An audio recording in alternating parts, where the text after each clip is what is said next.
Yup, magandang araw mga idol. Ayan siya nga pala. Ayan, nandito ako sa aking munting tindahan. Ayan ang ating mga paninda. Meron nga pala tayong bagong partner. Ayan, siyempre iniisip natin yung future ng ating tindahan. Kaya kinakailangan natin ng partner at book na maasahan.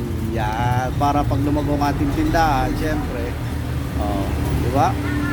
Kaya ayan na, ito pakikita ko sa inyo ang ating partner. Yan. Ayan na, ito yung ating partner para sa ating pangkabuhayan. Ayan, si Fuji Donso. Ayan, inverter dual function. Ayan, freezer as in chiller. Ayan. Meron din siyang susian dyan. Ayan, si Fuji Donso. Ito yung kanyang mechanism. Ayan, ang kanyang function. Ito, ayan, laki yan sa para hindi balikot ng mga bata. Ayan. Kahit anong pindot mo dyan, hindi magbabago yung yung kanyang naka-set up diyan. Meron din siyang super free. Pwede din siyang freezer, pwede din siyang fridge o chiller. Ayan. Tapos, ito yung kanyang dito, kapag magde-drain na yan, tatanggalin lang yan. At syempre, tingnan natin yung laman. Ayan.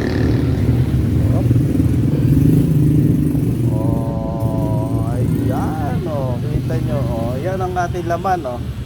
Yan, sinubukan natin yan. Susubukan natin yan kung mag-yellow. Ayan. Kita nyo, ayan. Nagawa tayo ng yellow. Susubukan natin yan kung mabilis mag-yellow. Try natin. Tapos naglagay din tayo ng soft drinks dito, yung pet bottle. Ayan. Ayan ang ating bagong partner.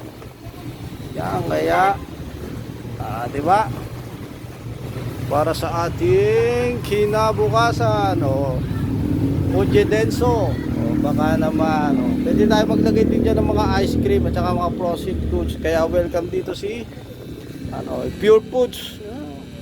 Welcome natin ang Pure Foods dito sa ating tindahan. Kaya naman, kamo na, pasok na dito. Salamat. Ayan ang ating bagong partner. Kaya mga Pure Foods dyan, yung mga frozen goods, welcome ko yun dito. Ayan. Pwede rin si Monterey. Diba? Mga manok, mga baboy. Ayan. At saka hotdog. Mga tusino. Welcome na welcome kayo sa akin tindahan. Baka gusto nyo. Ayan. Dito ilagay ang inyong mga products. Salamat. Bye bye.